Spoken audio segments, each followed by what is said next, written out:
یا دیگر انبیاء کرام کے ناموں کے ساتھ پورا درود لکھنے کے بجائے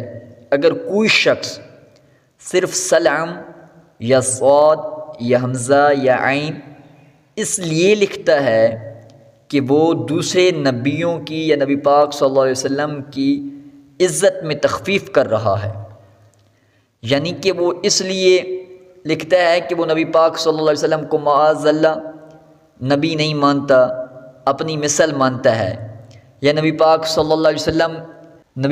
وسلم کی شان میں تخفیف کرتا ہے، کمی کرتا ہے، اس کا مقصد یہ ہے کہ نبی پاک صلی اللہ علیہ وسلم کی شان میں کسی طریقے سے کمی کی جائے، اگر وہ اس وجہ سے نبی پاک صلی اللہ علیہ وآلہ وسلم کے نام کے ساتھ سلام لکھتا ہے تو علماء لکھتے ہیں کہ یہ کفر ہے۔ کیا ہے؟ یہ علماء لکھتے ہیں کہ یہ کفر ہے اگر اس وجہ سے لکھتا ہے کہ ان کی شان میں کمی